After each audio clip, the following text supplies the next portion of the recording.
আসুন কি নতুন সংবাদ আনিছা প্ৰভু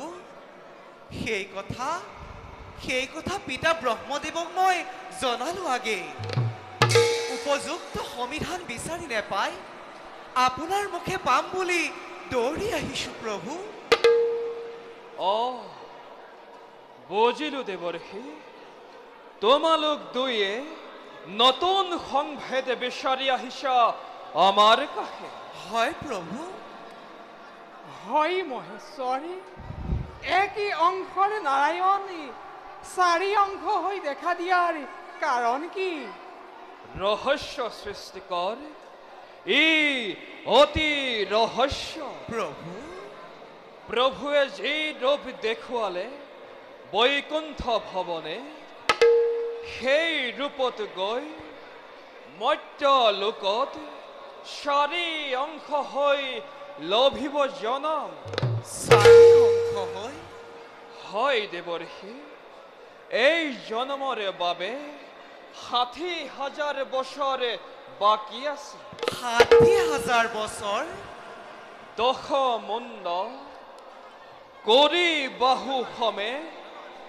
লংকা জন্ম লব ৰাৱণ নামে এক দুৰ্দান্ত পিশাচ প্ৰভু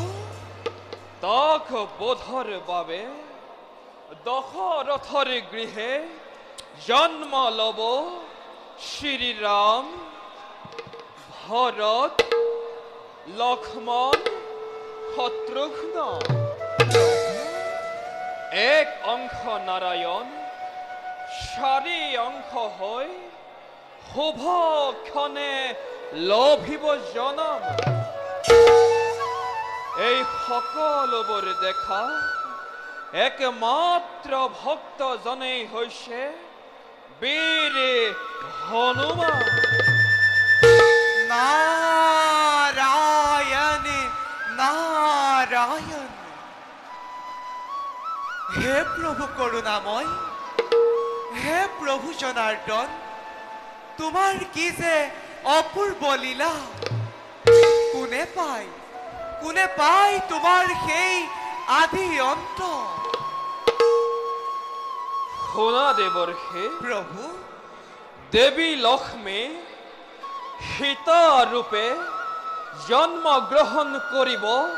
জনকৰ গৃহে প্ৰভু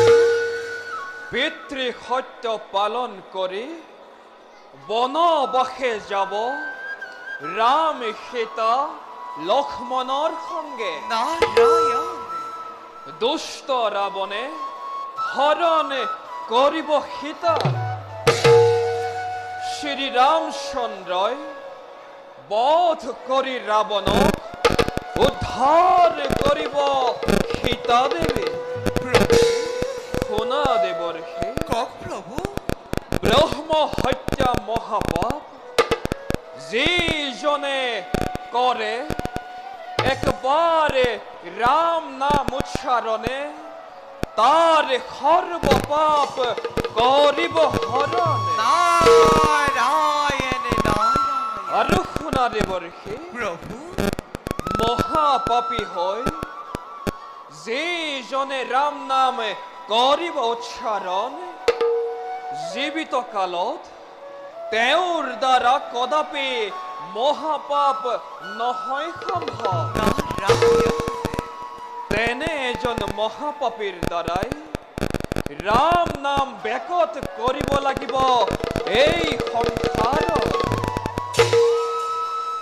মহেশ্বৰী সৃষ্টিকৰ ইমানেই ডাঙৰ মহাপাপী ক'ত আছে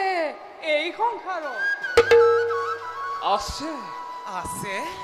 আছে দেৱৰ্ষি প্ৰভু শ্ৰাৱণ্য মুনিৰ পুত্ৰ তেওঁৰ নাম হৈছে দস্যু ৰত্নাকৰ পিতা দস্যু ৰত্নাকৰ সমস্ত পাপতে জৰ্জৰিত তেওঁৰ দ্বাৰাই ৰাম নাম পুলকিত কৰাই তেওঁক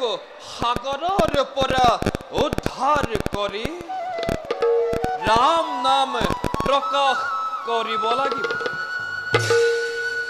আৰু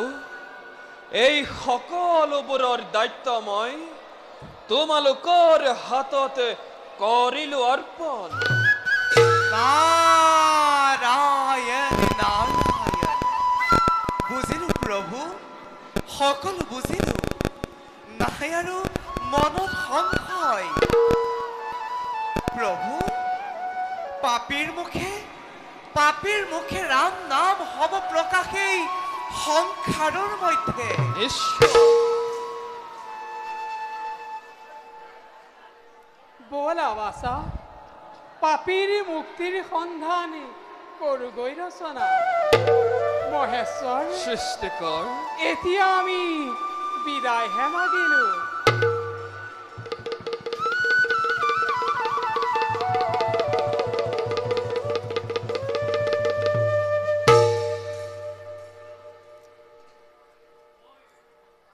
নিজ কৰ্তব্যত